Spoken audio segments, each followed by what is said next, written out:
ప్రతి క్షణం సమాజం కోసం మీ మిత్ర న్యూస్.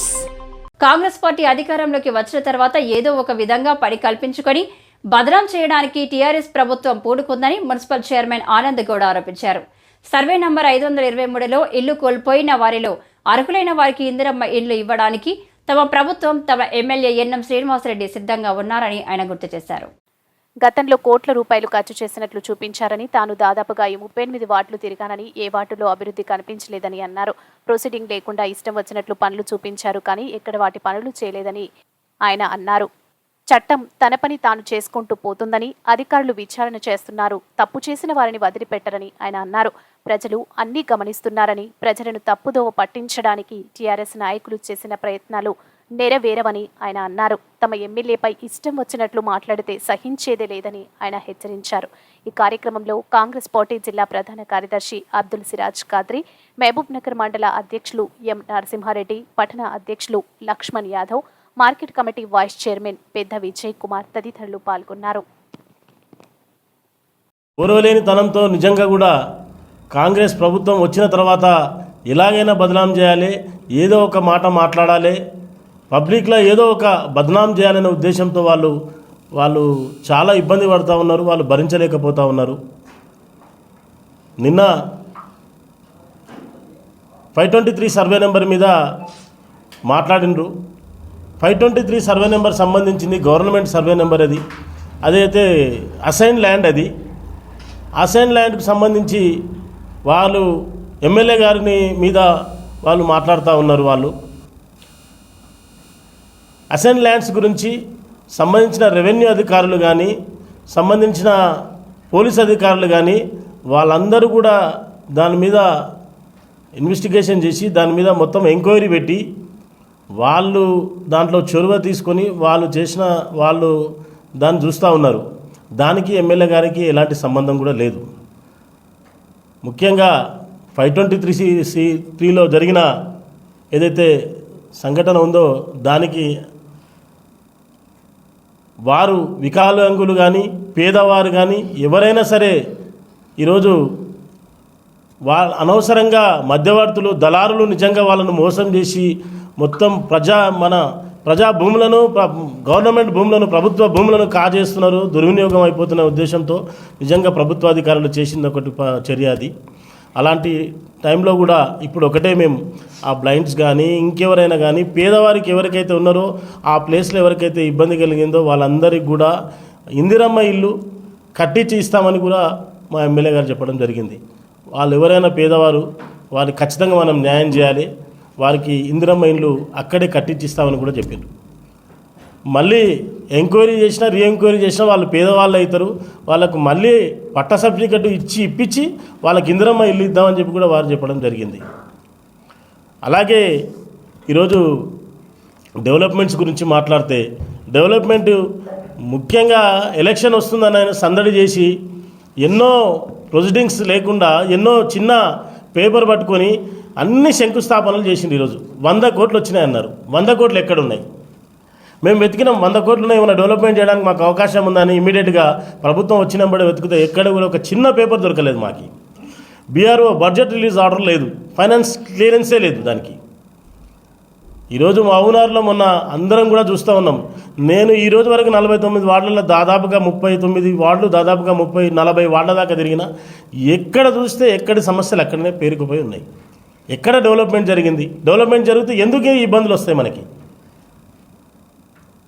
పైన చేసిన అందాలు మా మెరుగులు తప్ప లోపల ఎక్కడ కూడా పనులు జరగలేదానికి మేము నిదర్శనంగా మేము మొన్న చూసినాం. మొత్తం పాలమూరు ప్రజలకు కూడా కనపడతా ఉంది. ఈరోజు మా ఊర్లో అందరూ ప్రశాంతంగా ఉన్నారు. నిన్న పండగ జరిగింది. అందరూ అన్నదమ్ములా కలిసి చేసుకున్నారు. హిందూ, ముస్లిం, క్రిస్టియన్ అందరూ కూడా కలిసి మంచిగా పండగలు జరుపుకుంటూ ఉన్నారు. ఎక్కడ కూడా ఇంత శాంతియుతంగా ఉంది.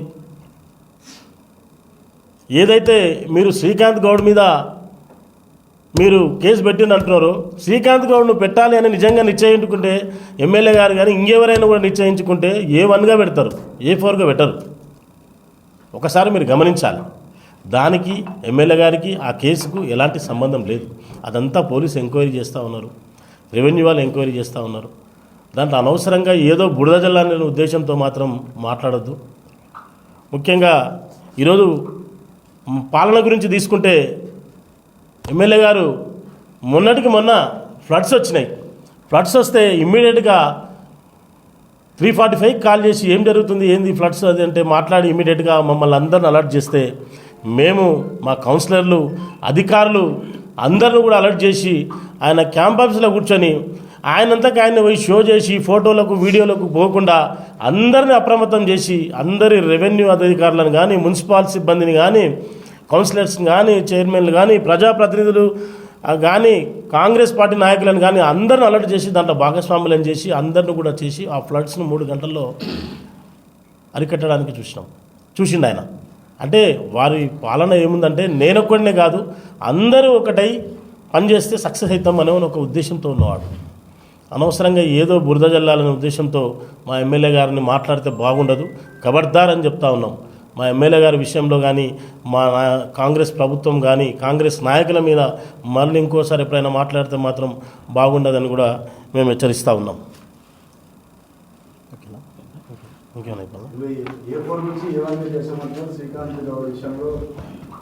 ఒక్కసారి దీన్ని మీరు గమనించాలి దీన్ని. కాబట్టి దానికి సంబంధం లేదు. చట్టం తన పని తాను చేసుకపోతున్నట్టు చేస్తుంటే దాంట్లో ఏలు పెట్టదు అన్నట్టుగా సార్ ఉన్నాడు. అందరం కూడా అదే దానికి మేము ఉన్నామని చెప్పేసి తెలియజేస్తాం. అనుకున్న ఏదైతే స్టేట్మెంట్ ఉందో ఆ స్టేట్మెంట్ రికార్డెడ్, ఆ స్టేట్మెంట్ ఉంది. ఎవరు కంప్లైంట్ చేసింది కాదు. ఈరోజు లోపలికి పోయిన వాళ్ళందరి మీద కంప్లైంట్ ఏం చేయలేదు. వీళ్ళు విచారణ జరిపినారు. ఆ విచారణలో భాగంగా వాళ్ళే చెప్పారు, దాంట్లో ఉన్న అక్యూజ్డ్ ఎవరైతే ఉన్నారో వాళ్ళే చెప్పారు. బేస్ చేసుకొని వాళ్ళు కేసు చేశారు. ఈరోజు టీఆర్ఎస్ పార్టీ మాజీ మంత్రి గారు ఆయన అనుకుంటే ఎవరినైనా తిక్కోలని చేస్తారు. స్టీఫెన్ రవీంద్ర గారిని తిక్కోలని చేసిండ్రు, కేసీఆర్నే పిచ్చోళ్ళని చేసిండ్రు, కేటీఆర్ని ఈరోజు తిక్కోని చేయనికే ఇదొక దాని పేరుతోనో కేటీఆర్ను హరీష్ రావును తీసుకొచ్చి హంగామా చేద్దామని చూస్తున్నాడు. ఆ రోజు మొత్తం తెలంగాణ రాష్ట్రంలో అందరూ కూడా కొన్ని కేసుల మీద అందరికీ అవగాహన ఉంది. ఆయన ఏం చెప్తే అది రాసిండ్రు. ఆయన ఏం చెప్తే స్టీఫెన్ రవీంద్ర అంటే ఒక మంచి పోలీస్ ఆఫీసర్, ఆయనను కూడా తప్పుదోవ పట్టించిన అనేది మన కళ్ళకు కట్టినట్టుగా కనిపిస్తుంది. ఆయన తిమ్మిని బొమ్మను చేయగలుగుతాడు, బొమ్మను తిమ్మిని చేయగలుగుతాడు. ఈరోజు ఆయన మాట్లాడిన మాటలు వాస్తవమా అవాస్తవం అనేది ప్రజలే గమనించాలి.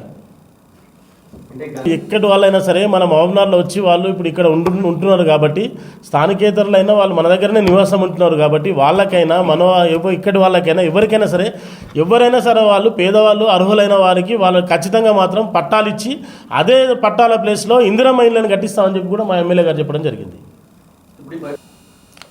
మౌలిక వసతులు కల్పించడానికి మేము రిహాబిలిటేషన్ సెంటర్స్ పెట్టినాం. మేము వాళ్ళకు ఫుడ్ ఏర్పాటు చేసినాము. కొన్ని ఫంక్షన్ హాల్స్లో 2 ఫంక్షన్ హాల్స్ తీసుకొని ఏర్పాటు చేసినాము. రాజకీయం చేయడానికి వాళ్ళని అక్కడనే కూర్చొని ఇప్పుడు ఎవరైనా వసతులు కల్పించాలి వాళ్ళకు అంతే ఒక దగ్గరికి తీసుకెళ్ళి వాళ్ళని సెట్ చేసి వాళ్ళకి ఏం చేస్తారు. కానీ ఆ ప్లేస్లోనే ఉండి వాళ్ళను రాజకీయం చేయనికే ఏదో హంగామా చేయనికే సృష్టించిన తప్ప మేము అన్ని వసతులు కల్పించాము. మేము వాళ్ళకి అప్పుడే 10 ఏళ్ల నుంచి జరగని 9.5 ఏళ్ళు 10 సంవత్సరాల నుంచి జరగని అభివృద్ధి 9 నెలలలో జరుగుతుంది అంటే దాని గురించి సిస్టమ్ ఇప్పుడు స్టార్ట్ అయింది. అంటే డెవలప్మెంట్స్ ఏంది, ఫండ్స్ ఏంది, సిస్టమ్ ఏంది, వర్క్స్ ఏంది, ప్రాబ్లమ్స్ ఏంది అనే విషయం మీద ఇప్పుడు మొత్తం ఒక అవగాహన తీసుకోవడానికి కొంత టైం పడుతుంది కదా. అప్పటికప్పుడే పిల్ల పుట్టినెంబడే పెద్దగా అయిపోదు కదా, అంచెలంచెలుగా అడుగులు వేసుకుంటూ ఉంటుంది కదా. అదేవిధంగా ఇప్పుడు ప్రభుత్వం కానీ మా నాయకులు కానీ మేము కానీ అందరం కూడా ఇప్పుడు ఒక అవగాహనకు వచ్చేసి ఒక దాని మీద ఐడియాలజీకి వచ్చేసాం. పార్టీల నాయకుల మీద ఎవరెవరి మీద కేసులు అయిందో మీరే పత్రికాముఖంగా మీకు అందరికీ తెలుసు.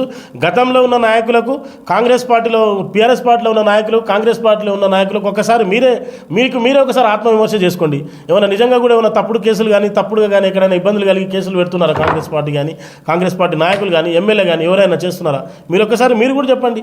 గతంలో ఎలాగుండే స్వేచ్ఛగా తిరిగేది లేకుండే, వాని షాప్లో వాడు ఏదో అమ్ముకునేది లేకుండే, వాడు బతికేది లేకుండే, వాడు మాట్లాడితే స్వేచ్ఛగా గ్రౌండ్లో ఈరోజు ముఖ్యంగా సీనియర్ సిటిజన్ చెప్తున్నారు వాళ్ళు, మేము స్వేచ్ఛగా మాట్లాడుకుంటున్నామయ్యా, మేము ఏమన్నా మాట్లాడంటే పక్కన వెళ్ళిపోయి ఎవరు చెప్తారో అనుకుంటున్నాం. మేము ప్రశాంతంగా మాకు ఇష్టం ఉన్నది మాట్లాడుతున్నాం, ఇష్టం ఉన్నది జరుగుతుంది, ప్రశాంతంగా ఉంది మహబూబ్నగర్ అని పెద్దలే చెప్తున్నారు. ఈరోజు ప్రశాంతంగా మహబూబ్నగర్ ఉందనేది మీకు తెలియదా?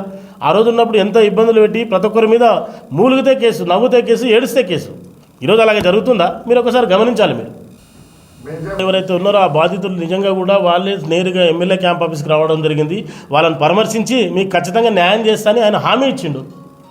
ఆయన స్థాయిలో ఆయన హామీ ఇచ్చిండు. మా స్థాయిలో మేము కూడా ఖచ్చితంగా కూడా మా ఎమ్మెల్యే గారికి చెప్పి మీకు న్యాయం చేస్తామని చెప్పి మేము కూడా హామీ ఇచ్చినాం వాళ్ళకి.